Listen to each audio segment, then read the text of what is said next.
주의 여종의 허물을 용서하여 주옵소서. 여호와께서 반드시 내 주를 위하여 든든한 집을 세우시리니 이는 내 주께서 여호와의 싸움을 싸우심이요 내 주의 일생에 내 주에게서 악한 일을 찾을 수 없음이니이다.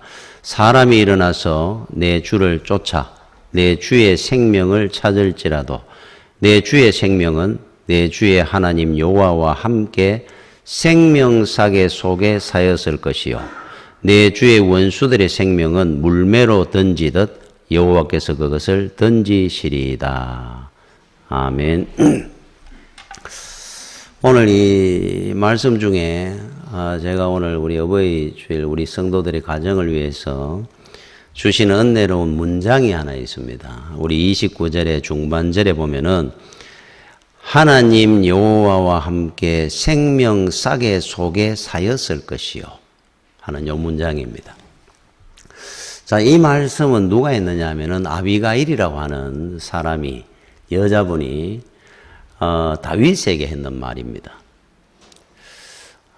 이 상황이 어떤 거냐 하면은 다윗이 사울왕의 위협을 피해 숨어 다니면서 바란 광야라는 곳을 피해 갑니다. 거기서 이제 마온이라는 한 마을에 그곳에 이제 피해서 살고 있을 때 일인데 그때 다윗 혼자 숨어 다니는 것이 아니고 다윗을 따르는 600명의 군인들이 있었어요. 이분들이 이제 다윗 편에서가 나중에 다윗의 그 왕정을 일으키는데 1등 공신들이 됩니다. 훗날. 자, 이 사람들과 함께 피해 다니다 보니까 여러분 600명이 움직이면은 거기에 따르는 식량이라든지 보급물이 얼마나 많아야 되겠습니까? 뭐 하나 없이 피신하고 다니는 길이니까 먹을 것이 없습니다. 그런 상황에 마온이라는 그 마을에 부자가 한 명 있었어요. 이름이 나발입니다. 이 사람은 재물만 생각하고 살다가 죽습니다. 하나님 앞에. 그래서 이 나발이라는 말은 이름은 그 훗날 어리석다, 미련하다, 바보스럽다 하는 이름의 대명사로 쓰입니다. 자, 이 사람의 부인이 아비가일이에요. 근데 이제 이 사람이 굉장히 부자입니다. 양도 많고 염소도 많고. 근데 그 당시에는 치안이 뭐 어려울 때지 않습니까? 그러니까 뭐 좀 돈이 있다, 잘 산다, 그런들 뭐 도적대 만나면 다 잃기도 하고 또 부적들 간에 전쟁도 자주 있고 그런 상황에 다윗이 이제 그 동네를 들어가 가지고 그 부잣집을 경비를 써준 겁니다. 600명의 군사를 데리고 아무도 해하지 못하도록 지켜줬어요. 그 이유가 뭐겠습니까? 우리 군인들을 좀 먹여 살려 달라고 한 거죠.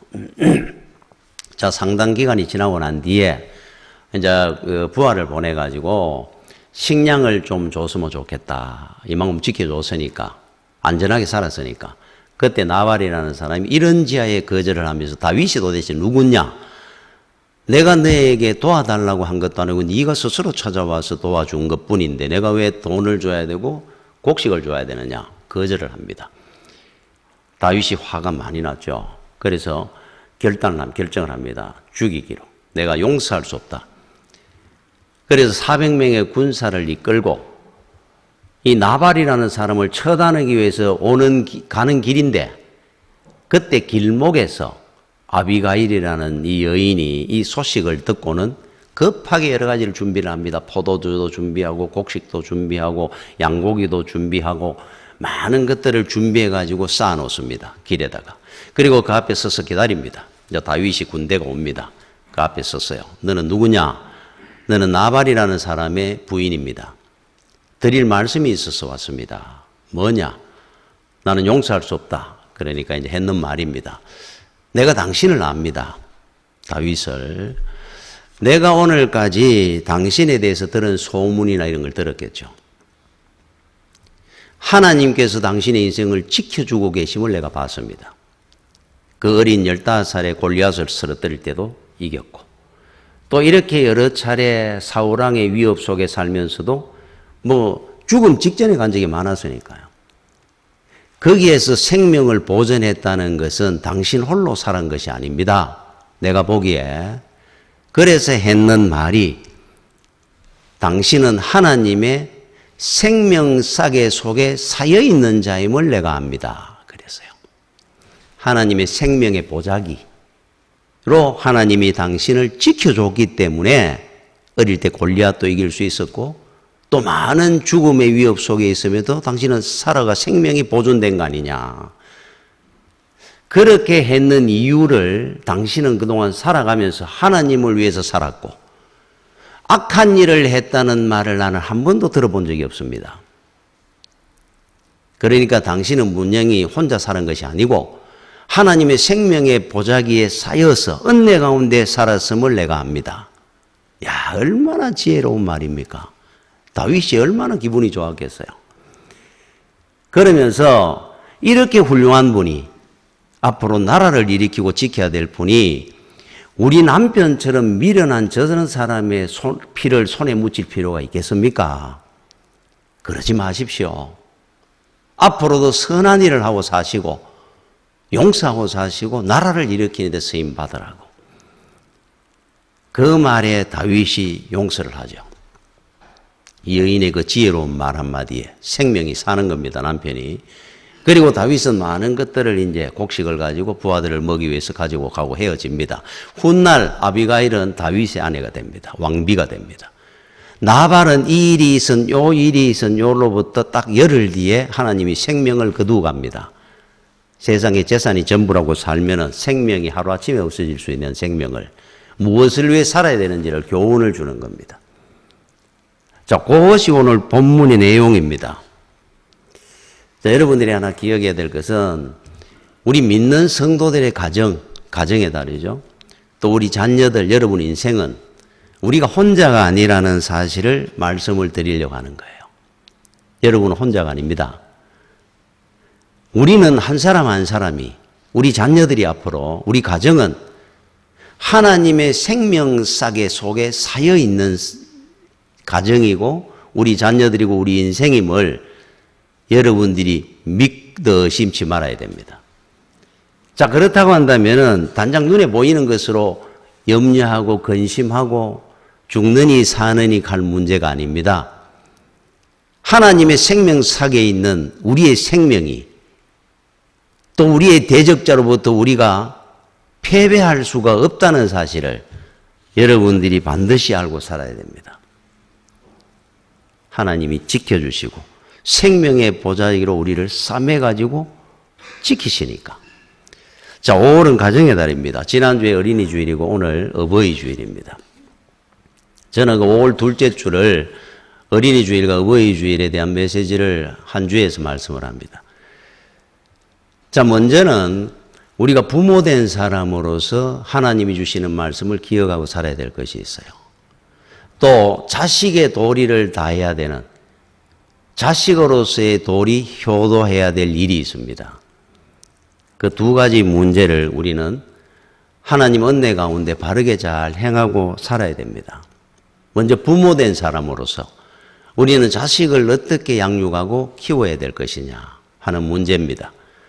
뭐 키운다고 해서 어릴 때만 키우는 것이 아니고 청년이 돼도 나이가 40이 돼도 결혼을 해도 그 부모는 늘 자식을 영적으로 키우고 지키고 사는 겁니다. 부모한테는 영원한 자식이죠. 자, 내 자식은 내가 낳았으니까 내 자식입니까? 여러분이 먼저 확인해야 될 것이 하나 있어요. 왜 하나님 은혜 가운데 우리가 양육해야 된다 하느냐 하면은 하나님의 자녀입니다. 아브라함이 이삭을 할 때 그걸 우리 하나님께 증명을 시켜준 겁니다. 아브라함이 낳은 이삭이 아니고 하나님이 보내준 자식이었어요. 백세에 무슨 아들을 놓습니까? 똑같습니다. 지금도. 하나님의 자녀들을 여러분들을 부모 삼어가 이 땅에 맡겨놓은 겁니다. 얼마의 기간을. 그러니까 내 자식이라고 내 마음대로 내 욕심대로 키우려고 하면 안 됩니다. 맡기신 분, 원주인, 원부모님, 원아버지의 뜻에 따라가 우리 자식을 키워줘야 돼요. 우리는. 위탁받고 있는 겁니다. 자, 옛날에는 우리나라에 참 가난한 시절이었죠. 그때 딸을 낳으면 오동나무를 심었다 그럽니다. 부모가. 오동나무를 심었는 이유가 이 오동나무가 나중에 잘 해가지고 딸이 시집 갈 때 혼수품으로 장을 만들 때, 가구, 장을 만들 때 쓰기 위해서 참 가난이 주는 지혜죠. 그래서 이 오동나무를 심어가 나중에 이제 크면은 이거를 이제 장을 만들어 혼수품으로 쓰기 위해서 딸을 놓으면 오동나무를 심었답니다. 그러면은 그 아버지가 볼 때, 부모가 볼 때는 이 오동나무가 자라면서 쭉쭉 자라나갈 때 그런 생각을 하는 겁니다. 앞으로 우리 딸이 시집 갈 때가 이래 돼가는 모양이구나.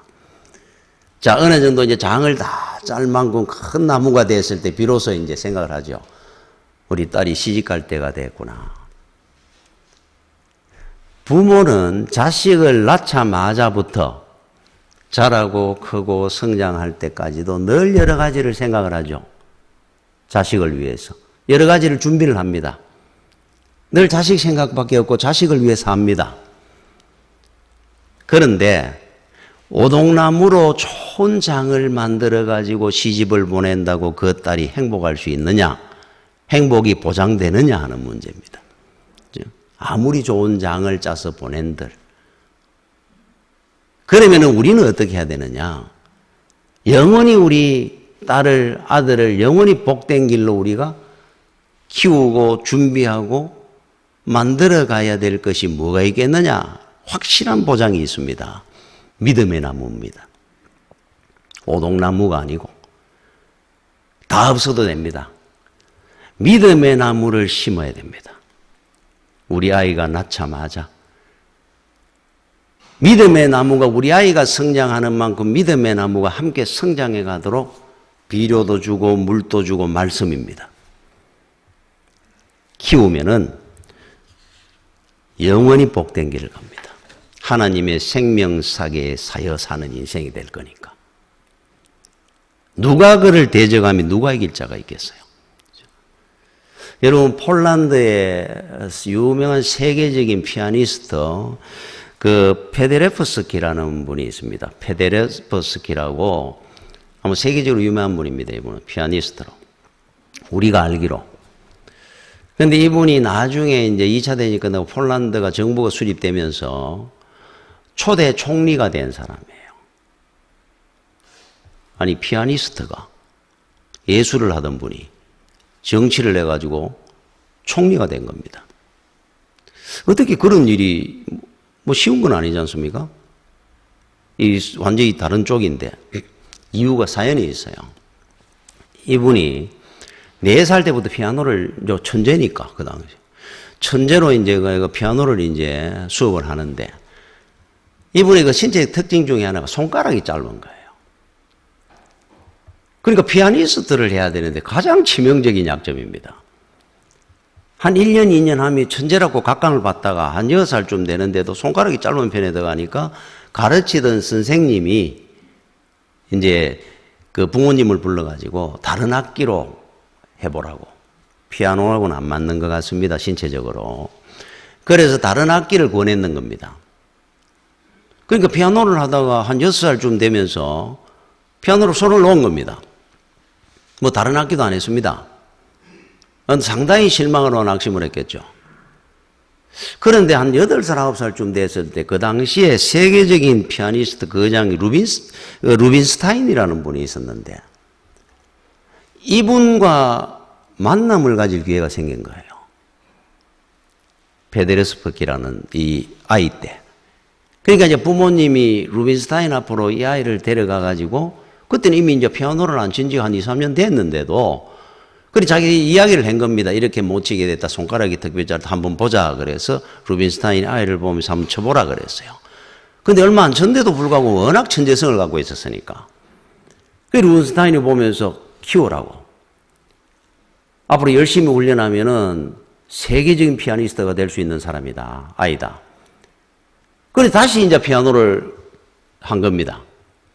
피나는 노력을 한 겁니다, 이 사람은. 세계적인 피아니스트가 됐어요. 그런 약점에도 불구하고.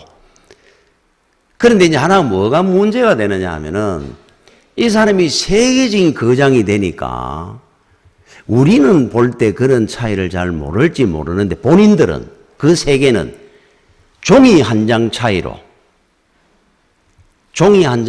실력이 차이가 나는 겁니다. 서로 간에 인정을 하고 못하는 차이가 확 올라가면은. 근데 이 사람이 자기 나름대로는 피나는 연습을 하고 노력을 해가 세계적인 피아니스트가 됐다고 생각하는데 더 한계를 항상 느끼는 거예요.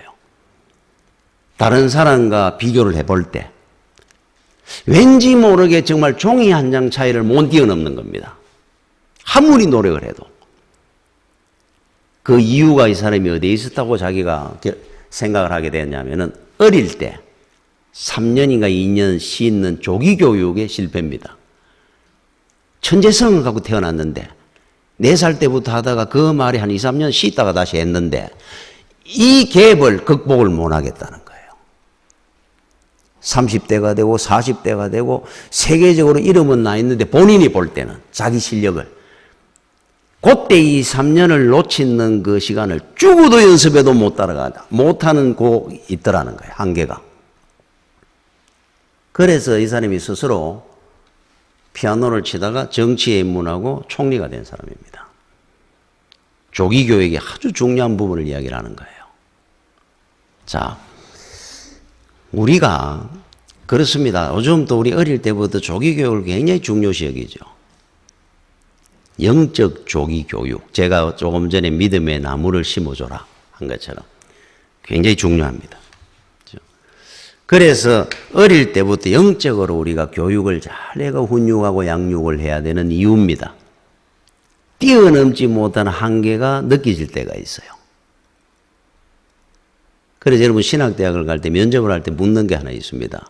부모님의 직분을 묻고 모태신앙인지 언제부터 예수를 믿게 된지 확인하는 게 있어요. 그걸 굳이 왜 물어요? 앞선자가 뒤질 수 있고 뒤선자가 없을 수도 있다 그랬는데. 그런 부분을 이야기를 하는 것 같아요. 중요합니다. 서양 속담에 아버지가 자녀에게 가장 좋은 교육은 신발 속에 들어있다. 행함에 있다 이 말. 행함에. 우리 아이들은 말로 가르치는 거 아닙니다. 삶을 통해 보여주는 겁니다. 어떻게 살아야 되는지를. 그게 부모가 해야 될 일이에요. 미국의 그 오페라 가수 중에 할버턴이라는 분이 있는데 이분의 그 글 속에 이런 내용을 읽었습니다. 하루는 일찍 집에 퇴근해가지고 거실에서 신문을 보고 앉아있는데 초등학교 1학년 된 아이가 학교를 갔다 오면서 친구들 4명하고 집에 들어온 겁니다. 그러니까 놉니다. 그 응접실에서. 자기는 이쪽에 앉아가 소파에 앉아가 신문을 보고 있습니다. 보고 있는데 이야기를 나눴는데 애들이 들으려고 들은 것이 아니고 들린 겁니다. 그 친구 하나가 자기 아들하고 있는 데서 이런 이야기를 하는 거예요. 우리 아빠는 시장님하고 가장 가까운 친구야. 가장 사이 좋은 친구다. 자랑을 하는 거예요. 시장님하고 가까이 사이 좋은 친구라고. 그러니까 전부 가만히 있습니다. 들으면서. 그때 자기 아들이 그러더라는 거예요. 자기는 아무 생각 없이 이제 신문 보고 오면서 들려지는 겁니다. 우리 아빠는 예수님하고 가장 사이 좋은 친구다? 그러더라는 거예요. 이분이 신앙이 참 좋은 분입니다. 그 말을 탁 듣는데 자기도 모르게 첫 번째 눈물이 핑 돌면서 하나님 감사합니다. 내가 아이 보기에 참 그렇게 신앙이 있는 아버지로 보였다는 게. 또 하나는 부끄럽더라는 거예요. 하나님 앞에, 주님 앞에. 내가 뭘 한 것도 없는데, 늘 부족한데, 우리 아빠는 예수님하고 가장 사이 좋은 친구야. 이렇게 말을 하도록 내가 못 사는 것 같은데, 회개를 했다 그럽니다. 그리고 그 이후로부터 열심히 신앙생활을 열심히 했다 그래요. 정말로 아이한테 보기에 부끄럽지 않도록. 중요한 겁니다. 그죠? 여러분, 우리 자녀들은 하나님의 말씀인 이 성경, 이거보다 자기들이 만들어 나온 성경이 따로 하나 있습니다. 우리는 창세기부터 요한계시록까지 이 성경을 봅니다만 우리 아이들은 또 하나의 성경을 갖고 있어요. 그게 뭔 줄 압니까? 부모님의 삶입니다. 여러분들의 삶을 보면서 그들은 성경으로 삼고 살아가고 있습니다. 성경은 일주일에 한 번 와서 보고 듣지만은 부모의 삶이라는 이 성경은 1년 365일 밤이고 낮이고 보고 듣는 겁니다. 엄청난 영향을 받고 삽니다. 아이들을 교육할 때는 여러분이 말로 귀로 듣도록 하는 것이 아니고 여러분의 삶을 통해서 그들의 눈에 보여주는 겁니다. 부모된 사람으로서 꼭 기억해야 됩니다. 여러분 가수 그 조영남 씨라는 분이 그 어느 대담 프로에 나와가지고 그 뭐 우스개처럼 그런 이야기를 하더라고요. 어머니가 권사님이셨다 그래요. 권사님이셨는데 그 어머니가 즐겨 부르는 찬송이 막 즐겨 이래 집에서도 일을 하면서도 늘 부르는 찬송이 한 곡이 있었어요. 그 찬송이 뭐냐면은 주 없이 살 수 없네 죄인의 구주여 이 귀한 보배 피로 날 구속하소서. 이 찬송은 안 보고도 부릅니다 어머니가. 그런데 어릴 때 기억에 늘 이 찬송을 부르면서 부엌에서 늘 이 찬송을 부릅니다. 부르면서 가짜 꿀을 늘 만들었다 그래요. 가짜 꿀을 만들어 팔았답니다 어머니가. 내 구주의 사랑으로 흘리신 보혈이 내 소망 나의 위로 내 영광 됩니다 하며 가짜 꿀을 만드는 거예요. 그거를 내가 보고 자랐다고 웃으며 이야기를 하더라고요. 여러분들은 자식들 보는데 찬송을 부르면서 하십시오. 세상 노래 부르지 말고. 그 대신에 찬송만 부르지 말고 자식 보는데 정직하게 성실하고 불의와 타협하지 말고 신앙인답게 여러분이 살아가면서 찬송을 부르십시오. 우리 아이들에게 귀한 인생의 교훈이 되고 좌표가 될 겁니다. 그 이상의 교육이 더 있겠습니까? 여러분 어머니가 하는 일을 살림한다 그래요. 살림. 이 말은 문자 그대로 살린다 하는 뜻입니다. 살림. 그지? 살림한다 이렇게 표현합니다. 어머니는 살리는 일을 하는 분입니다. 누구를? 우리 자식을. 무엇을? 영혼을. 좋은 옷을 입혀주고 밥을 먹이고 맛있는 거 사주고 이걸로 살리는 게 아니고 영혼을 살리는 어머니가 진짜 어머니입니다. 어머니는 약손이라 그럽니다. 어머니의 손은. 약이 없던 그런 병원에 잘 못 갈 시절에 어머니가 늘, 여러분, 저는 꼭 기억하는 게 하나 있습니다. 제가 중학교 1학년 때 제가 몇 번 말씀을 드렸는데 밤 한 12시가 내가 자다가 장이 꼬이더니 배가 아파 죽는 거예요. 끙끙하다가 식은 땀을 흘리며 뱅뱅 돌았습니다. 하도 아픈데. 그런데 어머니가 주무시는데 배 아프다고 깨우기도 중학교쯤 되었으니까 끙끙 앓고 있는데 새벽 기도 간다고 어머니가 4시쯤 돼가 일어나서 나가다 보니 소리가 나니까 내 방 문을 열어가지고 왜 그러냐 그러더라고요. 배가 아파 죽겠다고. 그러면 엄마를 깨우지 왜 안 깨우냐 그래. 엄마 주무시는데 뭘 제가 깨우느냐고. 배 아프다고. 아이고 죽겠다고. 야 이놈아 네가 아픈데 내가 자면 거기 잠을 자는 거냐 엄마가. 깨워야 될 거 아니냐. 그러더니만 이리 와봐라. 그러니까 뭔 방법이 있습니까? 그 밤에 자다가 병원을 뛰갈 때도 아닌데 손을 얹어가지고 기도를 하는 겁니다. 하나님 우리 막내여 배 안 아프게 해달라고.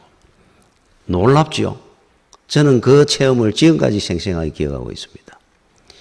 그 아프던 장이 꼬이듯이 아프던 그 배가 시원해짐이 낫는 거예요. 제가 나이가 들어가 어머니한테 이야기를 한 번씩 들으면 어머니 기억을 못 하시더라고요. 저는 분명히 나섰습니다.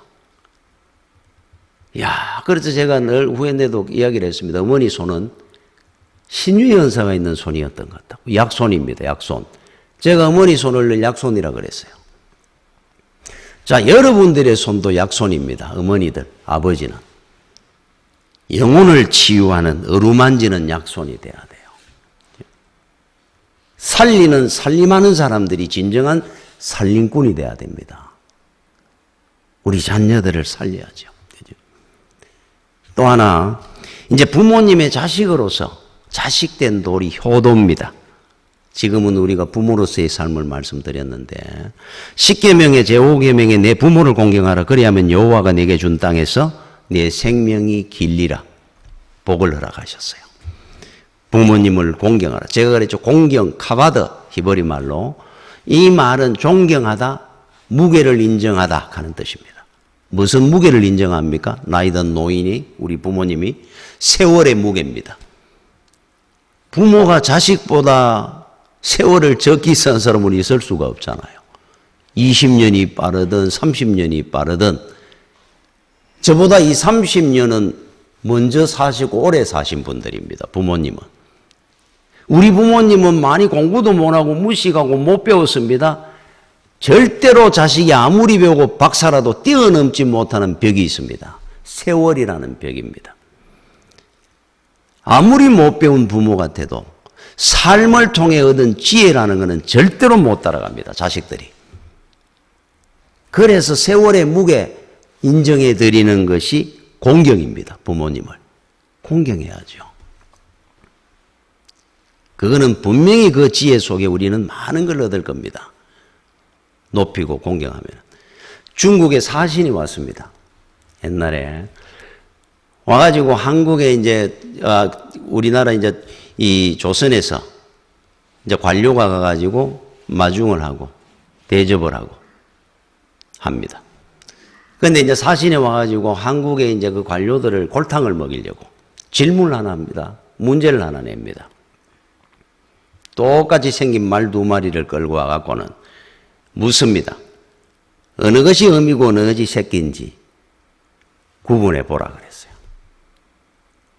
관료들이 말을 제대로 켜봤으면 키워본들 낯선 말을 보고 어느 것이 어미인지 새끼인지 어떻게 알아요?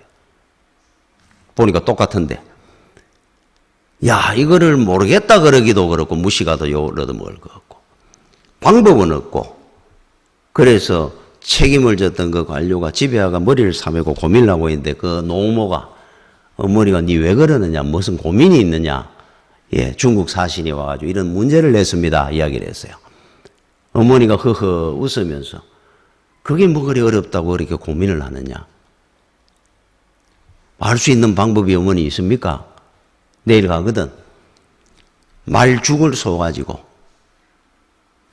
통 하나에 담아가 2마리 말이 있는데 중간에나 하나 먼저 먹는 말이 새끼다. 기다렸다가 뒤에 먹는 말이 어밀 거다. 아 그렇습니까? 그 다음날 가니까 사신에 와가 알았습니까? 답을? 예. 답을 말해 보십시오. 죽을 쏘가지고 죽을 그릇을 앞에 중간에 놓고 두고 있으니까 2마리 말 중에 1마리가 앞에 어디 먹고 그 다음에 1마리는 이래 기다렸다가 뒤에 먹으니까 저 말이 새끼고 먼저 먹은 말이 기다렸다 먹는 말이 어미입니다. 중국 사신이 탐복을 했다 그러잖아요. 여러분 부모하고 자식을 압니까? 세월의 무게라는 걸 압니까? 어느 교회 그 원로 목사님 나이가 80 중반이 됐는데 40대 중반 된 담임 목사 새로 오셔가지고 매달 한두 번씩 식사 대접을 한 번씩 합니다. 어느 날 또 이렇게 물었습니다. 뭘 잡수고 싶습니까? 그러니까 나이 드신 그 목사님이 어디 뭐 좀 거리가 멀었어요. 그곳에 가서 뭘 먹고 싶다 그랬어요. 예를 들면 여기서 포항 가고 해안 먹고 싶다 했는지. 그 이제 갔습니다. 먹고 돌아와가지고 헤어지는데 그때 나이 많은 그 원로 목사님이 그 목사님 보고 목사님 오늘 너무 대접 잘 받았습니다. 감사합니다. 그런데 내가 하나 부탁이 있습니다. 뭡니까 목사님? 제가 매번 느꼈는데 우리 저 길 안내하는 내비게이션을 이야기하는 겁니다.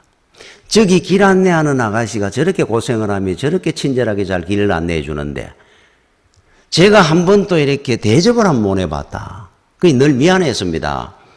그러니까 목사님이 언제 시간이 되시거든 저 아가씨한테 연락을 해가 식사라도 한번 대접하세요. 카드라는 거예요.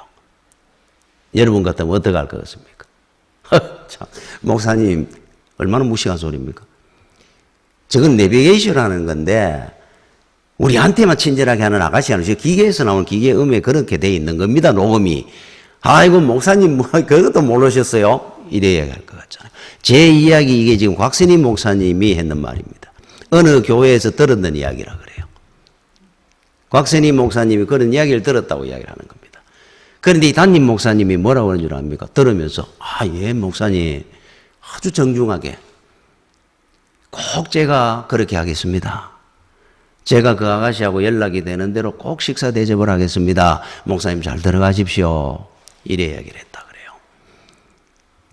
그러니까 그 목사님이 정말 훌륭한 목사님이지 않느냐. 그 젊은 목사님이. 부모님은 여러분들이 하나부터 열까지 존중하는 겁니다. 모른다고요? 상관없습니다. 컴퓨터 좀 더 알고 모르는 게 무슨 문제가 있습니까? 부모님을 공경하는데. 그것보다 훨씬 더 많은 걸 우리는 얻고 누리고 삽니다. 부모님에게. 캐드리면 되죠. 여러분 그 공익광소에 이런 글이 나오더라고요. 자식은 맛있는 걸 먹으면서 맛있어 하고 부모는 자식이 맛있게 먹는 걸 보고 맛있어 합니다. 자식은 자기가 아플 때 아파하지만 부모는 대신 아파줄 수 없어서 아파합니다. 자식은 자기가 잘 될 꿈을 꾸지만 부모는 자식이 잘 되는 꿈을 꿉니다. 자식들은 전부 자기들밖에 없지만 부모는 전부 자식들밖에 없습니다. 저는 그 광고 문장이 가슴을 찔렀습니다. 여러분 진정한 효도는 어떤 거냐? 부모가 자식으로 말미암아 기쁨을 누리도록 해드려야 돼요. 자랑스러워 하시도록 해야 됩니다. 먼저는 자식은 부모님을 자랑스러워 해야 됩니다. 그리고 노력해서 부모님이 나로 말미암아 기뻐하고 자랑스러워 하시도록 만들어 드려야 돼요.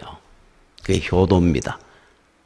고기 한 건 두 건 더 사가는 게 중요한 것이 아니고 나를 보면은 기뻐하시도록 삶의 보람을 느끼시도록 해드려야 돼요. 그래서 우리 부모님의 삶의 의미는 자식한테 달렸습니다. 아무리 살아가면서 실패해도 자식이 잘 되면 그 부모는 정당화되고 당당해집니다. 내 자식이 잘 됐으니까. 아무리 성공해도 이 땅에서 자식이 잘못되면은 부모는 고개 숙이고 부끄러움을 당합니다. 다 실패한 겁니다. 다. 부모의 인생의 성패는 자식에게 달린 거예요. 여러분 메가드 장군의 자식을 위한 기도문 하는 유명한 기도문이 있죠. 시작을 이래 합니다. 내 아들은 이런 아들이 되게 하여 주소서. 이렇게 시작을 해요. 맨 마지막 문장이 어떤 건 줄 압니까? 나는 마지막에 이렇게 속삭일 것입니다. 나의 생은 헛되지 아니했노라고. 이런 이야기를 듣는 자식이 돼야 됩니다. 자식을 보면서 내가 고생하고 힘들게 살았지만 너를 보니까 내 인생 헛되게 안 살았다. 내가 너를 보면은 내가 잘 살았다는 생각이 든다. 이런 말을 듣는 자식이 돼. 반대로 이야기하는 것이 부모입니다. 불효입니다. 내 인생 헛살한 것 같아. 너를 보니까. 내 고생 헛했는 것 같아. 이런 자식이 되면 안 된다 이 말이에요. 그래서 효도라는 것은 자식이 부모님을 자랑스러워하고 부모님이 나를 말미암아 자랑스러워하도록 만들어 드리는 것. 그렇게 살도록 우리 노력해야 됩니다. 자식으로서. 김동호 목사님은 우리나라에서 알아주는 유명한 목사님이잖아요. 이분은 그 아버지가 초등학교 소사를 평생 하셨던 분이에요. 못 배우시고 가난하고 외동아들입니다. 한 번도 넉넉하게 맛있는 거 제대로 못 보고 좋은 옷 한 번 못 입어봤다 그럽니다. 그런데 세상에 제일 존경하는 분이 누구냐? 아버지라는 거예요. 우리 아버지는 초등학교 소사로 살았지. 그 학교에 다녔습니다. 그래서 학교 가면 늘 아버지를 봤다 그럽니다. 시커멓게 자부거리고 다니는 소사인 아버지를. 그때도 너무 자랑스러웠다는 거예요. 그래서 그 큰 교회 목사가 되고 설교할 때 여러 번 이야기를 합니다.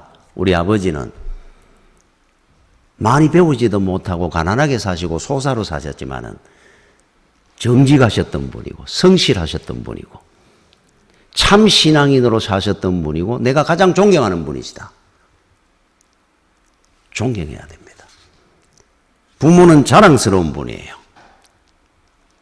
저는 그 아버지라는 시 여러분이 아는 이런 시가 있죠. 아버지는 정의로움보다 비겁함을 택하고 사셨고 옳은 것을 옳다고 말하지 못하고 아닌 것을 아니라고 말하지 못하였다.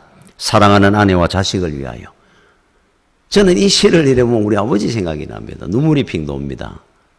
우리 아버지가 이렇게 사셨던 것 같아요. 누구 앞에 큰 소리 치고 이렇게 못 살아보시고 자식 4명 키우면서 그 월급에 그 빠듯하게 살면서 참 힘들게 사셨지 않느냐. 그게 너무 감사합니다. 어떻게 생각하면. 여러분 그 알아야 될 것은 부모 없는 자식은 없죠. 사람은. 그런데 이 세상의 모든 인생은 그래서 혼자 사는 인생은 없습니다. 첫째, 우리 신앙인은 하나님과 함께 하는 거고, 두 번째, 우리는 부모와 함께 연계된 인생을 평생 살아야 됩니다. 왜 그러냐면은 여러분들이 잘 되면 부모님이 영광받고 여러분이 잘못되면 부모님이 부끄러움을 당합니다. 또 우리가 이 땅에 복되게 사는 것은 부모님 은혜입니다. 또 좋은 부모님한테서 우리는 복을 받고 사는 거예요. 그래서 여러분 세상에는 법 중에 연좌제라는 것이 있죠. 연좌제라를 인정 안 합니다. 세상의 법은. 그래서 아버지가 뭐 큰 빚을 지고 뭐 이러다가 가지고 자식이 다 책임져가 맡아야 되고 이런 거 없으면 인정 안 합니다. 아버지의 죄가 자식한테 안 내려갑니다. 자식의 죄가 아버지가 덮어쓰지 않습니다. 당사자에게 죄로 끝이 납니다. 무섭니다. 그런데 여러분 천국이라는 나라는 연좌제가 인정되는 나라예요. 철저하게 연좌제를 따집니다. 왜 그런 줄 압니까? 그래서 하나님 말씀에 벌을 받을 때 저주는 3, 4대까지 받을 것이요. 그랬어요. 3, 4대면 언제입니까? 우리 할아버지, 정조 할아버지 죄 지은 거를 내가 받는다는 저주를 평생. 나는 이유도 없이 할아버지 죄 때문에 내가 죄를 받는다? 그 대신에 복은 1000대까지 받는다. 복은 또. 나는 잘한 것도 없는데 우리 부모님이 잘 사시고 우리 할아버지가 신앙생활을 잘 하시고 내가 복 받고 그저 사는 겁니다. 연좌제잖아요. 연좌제. 이거 하나님 나라는 이걸 철저하게 인정을 하는 나라입니다. 그러니까 여러분들은 책임을 져야 돼요. 연결고리입니다. 우리는 다. 아버지, 내 자식 내려가는 연결고리의 역할을 하는 겁니다. 복과 저주의 연결고리입니다. 두렵지 않습니까? 그래서 세상과 달리 너는 누구냐고 묻는 법이 없습니다. 성경에는. 다윗이 골리앗을 쓰러뜨렸습니다. 그때 사울왕이 저 소년이 누구냐 물었어요. 진영에서. 조그마한 소년이 골리앗을 쓰러뜨리니까 그때 아브넬이라는 장군이 가가지고 골리앗을 데리고 옵니다. 사울왕이 골리앗을 보면서 다윗을 보면서 뭐라고 물은 줄 압니까? 너는 누구냐? 이래 물었지 않았어요. 사무엘상 17장 58절에 사울이 그에게 묻되 소년이여 누구의 아들이냐? 이래 물었어요. 너는 누구의 아들이냐? 우리는 그의 이름이 궁금할 것 같은데. 그랬더니만 다윗이 대답하되 나는 주의 종 베들레헴 사람 이새의 아들입니다. 자기 이름을 이야기하는 게 아니고 그것도 표현을 이렇게 합니다. 주의 종 베들레헴 사람 이새의 아들입니다. 네가 누구냐라고 묻는 것이 더 감격스러워 감동이 될 것 같습니까? 네 아버지가 누구냐라고 묻는 것이 더 할 것 같아요. 저는 제가 생각할 때 너는 누구냐? 나는 최종인 목사입니다 보다 너는 누구의 아들이냐라고 물을 때 훨씬 감격스러울 것 같아요. 나는 우리 아버지 누구의 아들입니다. 하나님 나라에 가면 이렇게 묻습니다. 하나님이. 너는 누구냐라고 물으시지 아니하시고 너는 누구의 아들이냐 물으실 겁니다. 여러분의 자녀들을 보고 또 우리를 보고 저는 아무리 생각을 합니다. 하나님 나라에 하나님께서 나한테 너는 누구의 아들이냐 이래 물을 거예요. 우리 아버지가 옆에 계시는데 그때 내가 나는 우리 아버지 누구의 아들입니다. 얼마나 뿌듯하겠습니까 아버지도. 그리고 저도 너무 감격스럽고 뿌듯할 것 같아요. 그게 더. 자, 반대도 있습니다. 여호수아 7장 1절입니다. 이스라엘 자손들이 온전히 바친 물건으로 말미암아 범죄하였으니 이는 유다 지파 세리의 정손 삽디 삽디의 손자 갈미의 아들 아간이 온전히 바친 물건을 가졌습니다. 훔쳤단 말이죠. 여호와께서 이스라엘 자손들에게 진노하시니라. 아간이 훔쳤습니다. 시날산 외투 하나, 은 200세겔, 금 50세겔 훔쳐가 숨겨놨다 하나님이 아시고 진노하시고 벌을 내리는데, 그때 그냥 이래 이야기하면 되잖아요. 단순하게 이스라엘의 아간이라는 자가 여리고성의 탈취물은 아무도 손을 대지 말고 하나님을 바치라 그랬는데 그걸 훔쳤다가 하나님이 진노하시게 되었더라. 그리고 아골골자에 끌려가 돌에 맞아 죽었더라. 이래 서마될 건데 쉽게. 이 누구부터 선한 겁니까? 나는 경주 채씨입니다 하는 것부터 시작을 해요. 유다지파, 세라의 정손 정조 할아버지, 삽디의 손자 우리 할아버지, 갈미의 아들 우리 아버지 이름까지 다 적어놨습니다. 아간 가는데 세상에 이런 연좌제가 어디 있습니까? 또 한 사람 더 이야기해 볼까요? 요한복음 13장 2절입니다. 예수님을 우리는 가룟 유다가 팔은 줄 압니다. 그 아버지에 관심이 있습니까? 아버지가 누군지? 그 시대 사람들도 관심 별로 없었을 것 같은데. 이래 나왔습니다. 마귀가 벌써 시몬의 아들 가룟 유다의 마음에 예수를 팔려는 생각을 넣었더라. 아버지 이름을 반드시 기록을 해놔요. 죄를 짓든 복을 받든 시몬의 아들 가룟 유다가 예수를 팔았단 말이에요. 책임을 묻는 겁니다. 연결고리 역할을 제대로 했느냐를 묻는 겁니다. 자, 여러분들은 훌륭한 부모님이 되십시오. 훌륭한 자녀들이 효도하는 자식들이 되십시오. 좋은 훌륭한 연결고리가 되셔서 천대의 복을 이어가고 하나님의 생명사계에 사여 사는 믿음의 복된 가정을 이루어 가시기 바랍니다. 기도하겠습니다. 주여 은혜를 감사를 드립니다. 이렇게 어버주일날 맞게서 다시 한번 우리의 삶을 돌아보게 하시고 우리 자녀들에게 또 우리 부모님에게 우리가 바르게 도리를 다하고 사는지를 다시 한번 기억하게 해주시고 확인하는 은혜로운 시간이 되게 하여 주시옵소서. 예수님 이름으로 기도드립니다. 아멘.